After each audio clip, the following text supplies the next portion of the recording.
Kahit hirap sa suot kong long dress, nandiyan naman si Sir Evo para alalayan ako.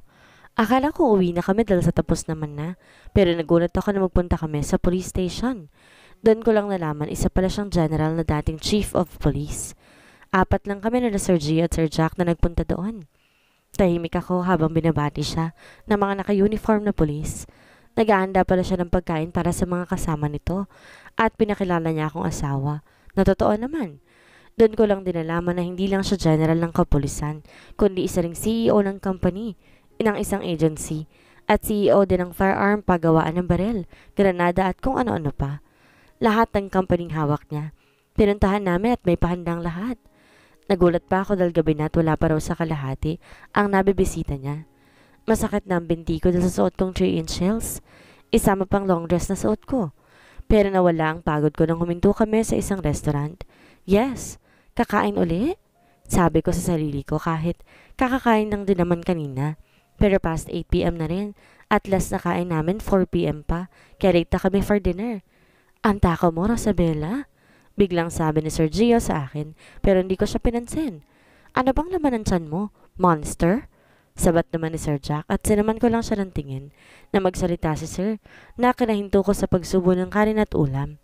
Yeah, my little monster is alive and healthy. Bigla ako natahimik at nilamig sa narinig ko kay Mr. Balmes pero ilang araw na ba? Ilang linggo na. Nakatingin lang ako sa plato ko na may pagkain pa. Bigla ako nabusog na ewan. May gusto ka pa bang kainin, honey? Bulong ni Sir sa akin dahil magkatabi lang naman kami ng pesto. Bigla ako hinawakan ng tiyan ko dahil sa pag-iisip at medyo kinabahan akong talaga. I know, hindi ka pa sure. Bulong ulit nito sa akin at tapos sila pa ako sa dalawa sa harapan namin.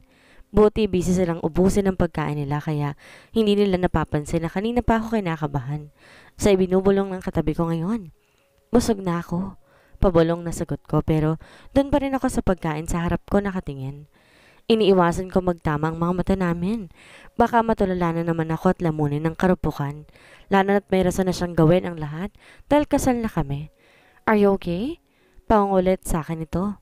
Pauwi na kami sa mansyon. Si Sir Gio at si Sir Jack umuwi na rin. Yes, balik na sagot ko. Are you sure? Sagot naman niya. At isang tangong ginawa ko pero talagang makulit siya at nairita na ako na ewan.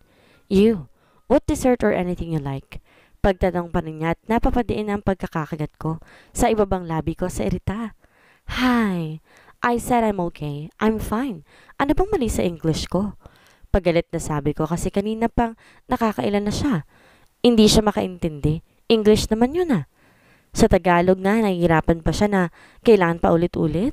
Hay, kainis? Bulong ko pa. I'm sorry, I'm just worried because your face is not okay. Hay, nothing but I'm sorry. Paulit-ulit na sabi niya na ikinairita ko na talaga. Nauna ako mababa ng kotse at nakasunod lamang siya nang matapilok ako. Akala ko nga babagsak na ako sa semento pero hindi. Dahil sa malaking braso at katawan niya ako bumagsak kaya't napapikit pa ako sa balikat niya. Careful! Dinig kong sabi niya pero hindi naman siya sa pagalit na paraan. Nagpapaalala lang. Ako na lang umiwas nang mapansin kong nakatingin lang siya sa akin. Gustuin ko man tumakbo pero hindi ko rin lang ginawa dahil sa suot kong heels. Mahirap na't baka matuluyan na akong bumagsak sa sahig at wala nang sumalo. Papasok na nga dapat ako sa kwarto ko na nakalak iyon. What the? Pabulong ko sabi na may magsalita sa likod ko na kinapikit ko na lamang bigla. Wala na dyan ang gamit mo. Remember I said earlier, Mr. Balma said. Pero bakit? Baling ko pa. Why? Are you afraid? He said. No. Matapang na sabi ko kahit ang totoo, nilamig akong bigla. Iniwasan ko siya at naglakad ko sa ng kwarto niya. Magiging kwarto ko na rin pala. Buti na lang malaki ang kama na kakasyang 4 na tao. Bigla ako napahinga. Nauna siyang pumasok sa bathroom at rinig ko sa loob ang tubig. Nasa gilid ng maleta ko pero nang buksan ko ito'y wala ng laman. Kaya binuksan ko ang cabinet at medyo natuwa pa ako dahil sa iisang cabinet ang damit namin. 3 cabinet yon. Sa isang cabinet ang pambahay at pantulog, iisang cabinet lang. Sa kabila ang pangalis namin at sa pangatlong cabinet, nandun ang formal suits niya at mga dresses ko. Tabi talaga at isang cabinet lang. Ganito pa lang buhay may asawa, share sa lahat pati sa gamit at kagamitin pa lang. Bigla ako napasimangot. Sana lang Wala makishare sa akin kay Mr. Balmes. I mean, sa akin lang siya.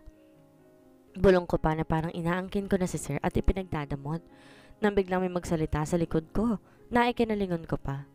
Okay nang pampaligo mo? Sabi pa nito at binuksan ko ulit ang unang cabinet para kumuha ng pantulog. Isang pares na cotton short at sando.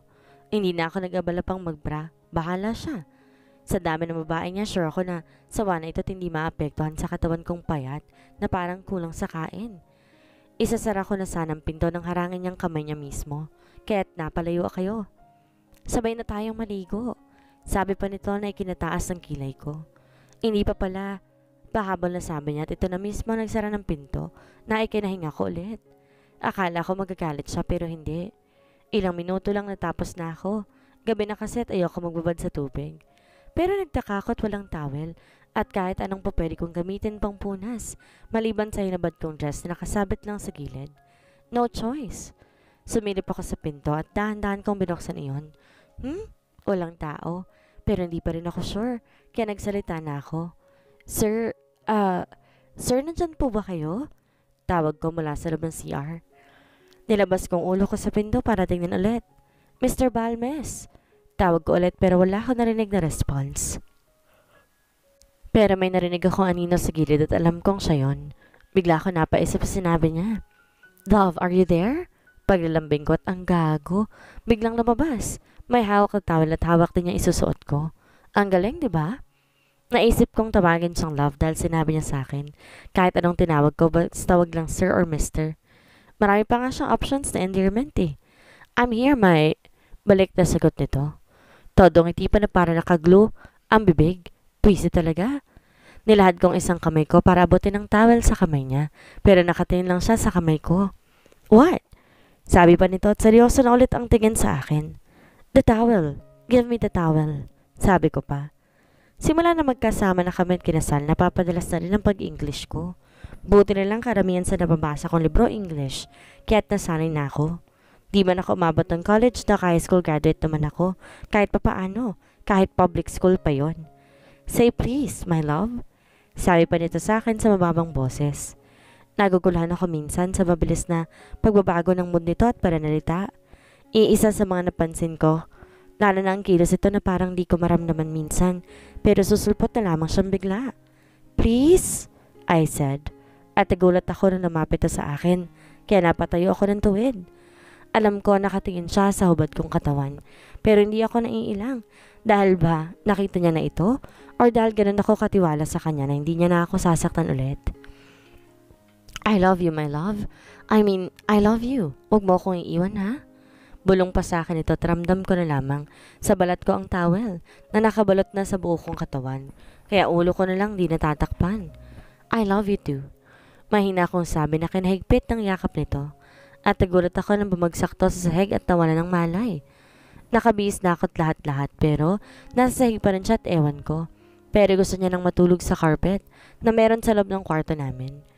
Ilang minuto na siyang ganyan at nag-worry ako.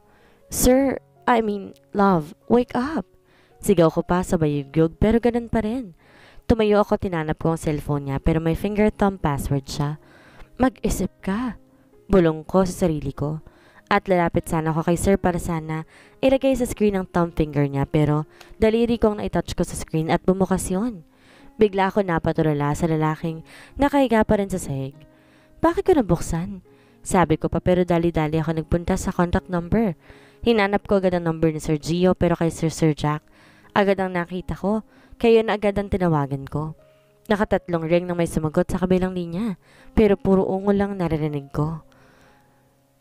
Tama bang number ang tinawagan ko? Kay Sir Jack ba talaga yon? Bulong ko pa. Sir, tawag ko ulit pero ganun pa rin. Mas malakas ng ungol at dalawang boses nang narinig ko at parang hinihingal pa dahil parang nahihirapan silang huminga. Nagulat pa nga ako na may umagaw sa cellphone na nasa tenga ko at nakita ko si Sir. Blanco ang mukha at nagtataka. Kaya hinarap ko itong bigla. Okay ka na? Sabay sabi ko kahit ako nagulat nang yakapin ko si Sir. Pero yumakap din siya pabalik kaya bigla ko naisip si Sir Jack.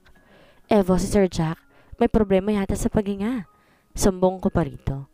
Pati may kasama siya, ganun din. Baka may nangyari sa kanila. Tumawag tayo ng pulis. Paliwanag ko pa dito pero nakatingin lang siya sa akin at parang natutuwa pa. Sabay nagdial siya ng cellphone niya at nagulat ako sa pagsigaw nito. Parang biglang nagalit. Wala kang pagbabago. Sigaw ko kay Jack na tumatawa dahil hindi daw niya alam na si Andre yung tumatawag. Pero dahil besito makipaglandian sa babaeng, alam kong di nito kilala. Bud, just relax. Ipaliwanag mo na lang, total naman. Nagawa niyo na rin yan. Kaya nga pinit mo ikasal kayo, di ba? Pang-asar pa ng Jack na yon. Pero iba yon dahil agad galit ako at gusto kong gumanti. Iba na ngayon natatakot na ako at baka pag ginawa ko ulit yon nang hindi niya gusto, iwan niya ako at magalit ulit siya sa akin. At ayoko mangyari yon, sa totoo lang. Gagawin kong lahat. Mahalin lang din niya ako. Evo, anong sabi ni Sir Jack? Balik na sabi ko nang binalik nito ang cellphone na hawak. He's fine, love. Sabi nito pero hindi ako sure dahil iba talaga ang narinig ko. Pero bakit ganon? Baka mamatay si Sir Jack dahil sa hirap sa paghinga. Pangungulit ko pa dito. At lumapit na ng tuluyan si Sir sa akin. Hindi mamamatay yon. Baka nga nag-enjoy pa yon. Kaya ganon ang hinga. Simpleng sabi ko at nakakunot ng mukha nito na nakikita ko. Hindi ko masabi ng diretso at baka bigla siya magulat. Love, pahinga na tayo. Sabay yakap ko ulit na magsalita ito. Why are you fainted? Tanong ko kay Sir habang yakap pa rin ako. Ayun ba? Siguro sa pagod at pagkabigla. Mahina pa nitong sabi sa akin at medyo nalito pa ako. Ramdam ko na rin ang antok at pagod sa maghapon namin ginawa at pinuntahan. Sa ngayon hindi ko muna iisipin yun at matutulog na lamang. Good night, my love. Dinig kong bulong nito sa akin. Mula sa likod dahil nakayakap lang naman sa akin si Sir. Good night, love. Balik na sagot ko at ramdam ko na parang biglang nanigas ang braso ni Sir Evo, kaya't napalingon ako at nagulat. Nang tulala ito at nakatingin lang din sa akin. Hindi ko na lang siya pinansin at natulog na ako. Yakap ko lamang ito habang tulog. Hindi ako nakaramdam ng pagod or antok na magulat ako sa tawag niya sa akin. Nakakagagot mukha akong tanga nang bigla ako magulat at tawa na namalin na parang first time sa akin ang ganong endearment. Nagising ako mag-isa at wala na si Evo. Yes, Evo na lang tawag ko kahit di ako sanay. Bumaba ako pagkatapos kong maligo para sana kumain. Nang makita nila ako, naganda na agad sila ng breakfast at ewan ko ba, parang ang bilis ng kilos nila na parang gutom na gutom ako na dapat nandiyan ng pagkain sa harapan ko. Ma'am, kain na po. Dinig kong sabi ni Ana, isa sa mga kasambahay, at gumiti lang ako, tumupo. Kain tayo, sabay na kayong tatlo. Sabi ko, kina Kara, Ana at Vina. Noong una nga ayaw pa nila pero nang sabi ko na hindi ako kakain kahit kanina pa akong gutom sa totoo lang. Sumunod naman ang tatlo kahit kumain na rin sila kanina pa. Plano ko na tumulong sa kanila dahil sa laki ng manson. Alam ko aabutin sila ng maghapon. Kaya kahit ayaw nila ako pa rin ang nasunod. Kaya tuwang-tuwa ako. Nasa kitchen si Kara para maglinis. Habang nasa likod naman si Vina para maglaba. At kami ni Ana nasa sala para magpalit ng kortina. Habang kinukuha ni Ana sa taas ang bagong kortina, nagpunta ako sa garden para magdilig. Nagsuot pa ako ng apron para hindi ako marumihan pag nagtanggal kami mamaya ng kortina. Tuwang-tuwa ako na makita ko na maganda ang mga roses na nasa garden. Mas naging pula silang tignan. Natapos ako magdilig nang makita ko si Ana na pababa at may hawak na malalaking kortina para sa may sala. Kaya lumapit ako, tinulungan ko siya kaagad. Si Ana ang nakatungtong sa upuan habang ako ang taga-abot at assist. Nang marinig namin ang doorbell sa gate, pababa pa sana si Ana. Nang sabihin kong ako na lang. Pawisan pa ako kaya tinali ko na lang na parang ewan ng buhok ko gamit ang napulot kong goma kanina lang sa daan. Pagbukas ko ng gate, isang babae ang nasa harapan ko. Nakangiti ako bago nagtanong. Sino po sila? Masaya kong tanong sa babae na iba makatingin sa akin pero walang pakialam na magsalita ito. Nandyan ba si Evo? Malanding sabi habang nakapamewang pa sa harapan ko. Wala po siya, baka nasa company na po. Magalang kong sabi kahit naiinis ako, sa totoo lang. I'm here para sana iabot yung sa contract.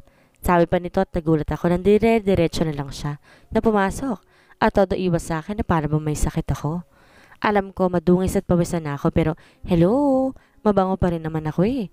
Sabi ko na lang habang sinasara ang gate at sumunod ako sa ting-ting na yon. Kala mo naman kinaganda niyang payat niyang katawan. Kulang na lang para siyang walis ting-ting. Nasa bungad pa lang ako na marinig ko na ang sigaw ng ting-ting na yon na todo utos kay Ana. Bruha siya. Bulong ko na lang bago tuloy nagpunta sa tingting na yon, na feeling siya ang may-ari ng bahay. Patay ka sa akin, Evo Dalton. Pag isa sa mga babae mo to. Bulong ko pa. Pahingi akong juice, sabi ng tingting na yon sabay tingin sa akin. Ikaw, Yaya. Ikaw na lang. Kuha mo ko ng juice, ang init. Dinig kong sabi pa nito sa akin mismo.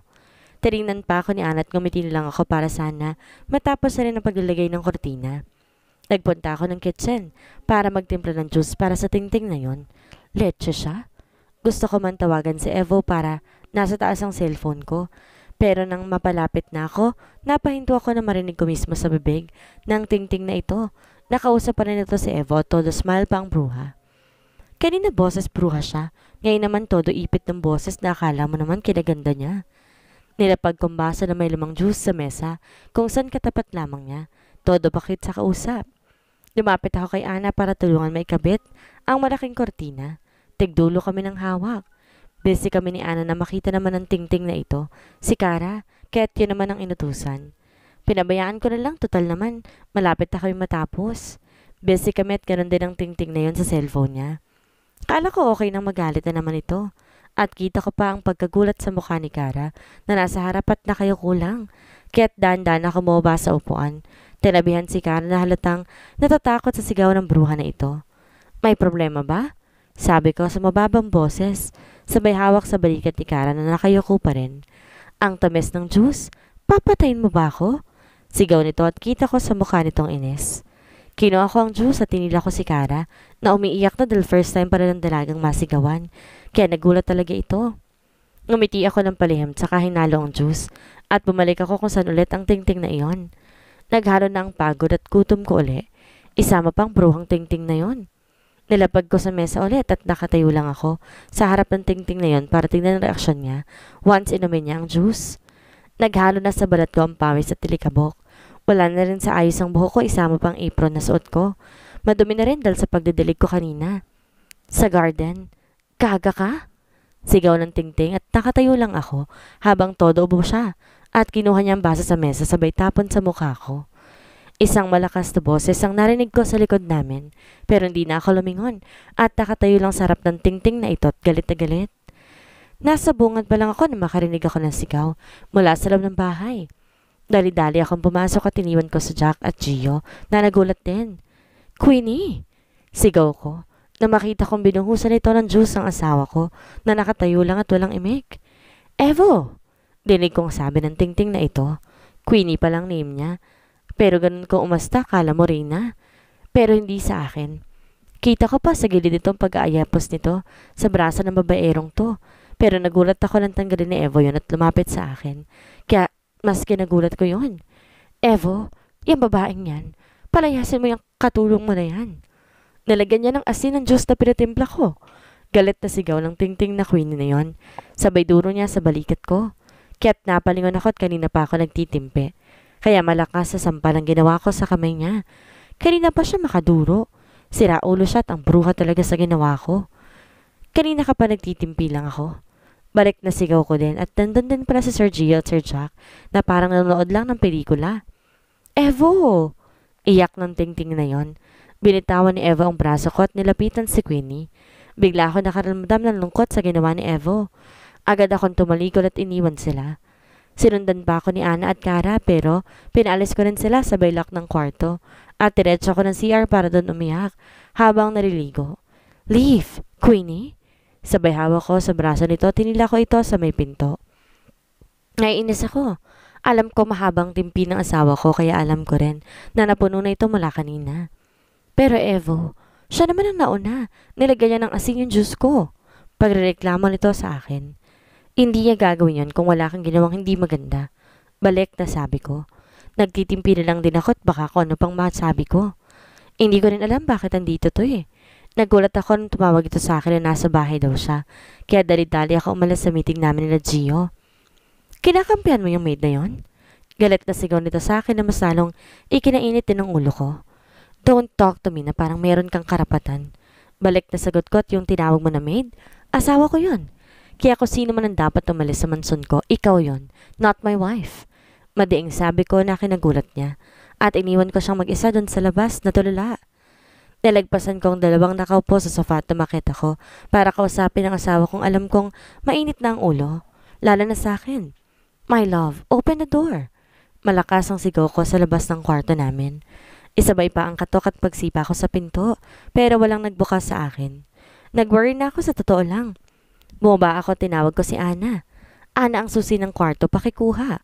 Nanginginig na sigaw ko na kinatayo ng dalawa sa upuan. Ano nangyari kay Andrea? Tanong na Gio sa akin. Nasa loob siya. Ayaw niya mabukas ng pinto. Alam ko galit yon at kapag galit yon, dalawa ang po pwedeng mangyari. Aawayin or sisigawan niya ako or pwede rin na hindi niya ako pansinin sa kaya niyang gawin yon. At kaya niyang tiisin ako pero ako, hindi niya ako po pwedeng tiisin ko siya. Balik na sagot ko. Yeah, at may history siya, diba? Sana lang huwag niyang gawin ang dati pa niyang gustong gawin sa sarili. Dinig kong sabi ni Jack. Magaling na si Andrea. Hindi niya na may isip yon. Sabi naman ni Gio at sana mahina akong binulong. Inabot sa akin ni Ana ang mga susi ng kwarto. Habang paakit ako, hinahanap ko ng susi ng master's bedroom. Habang nasa likod ko si Jack at Gio na nag-aalala din. Nang nasa kamay ko ng key ng kwarto namin, binuksan ko agad ang pinto. Pero nagulat ako ng tulog ito at kita pa sa buhok. Ang basa nitong buhok kaya kumuha ko ng towel sa cabinet at dahan-dahan kong iniangat ang ulo nito. Binalot ang buhok na basa pa. Sa sobrang pagod niya, hindi niya na naisip na i-blower ang buhok. Sabat ni Jack na kinalingan ko. Doon ko nalaman na kaya pala ganun ang itsura ng asawa ko dahil tumulong to sa gawaing bahay. Naikwento ni Ana sa dalawa habang pinapaalis ko si Queenie na wala talaga akong ideya bakit sa bahay ko siya dumiretso. Pwede naman sa office ko magpa-appointment. Inayos kong kumodito at umalis kami doon. Bumaba. Nag-usap lamang kaming tatlo habang naghihintay na mag-lunch. Para sabay kami ng asawa ko. Makabawi man lang sa malaking atraso ko.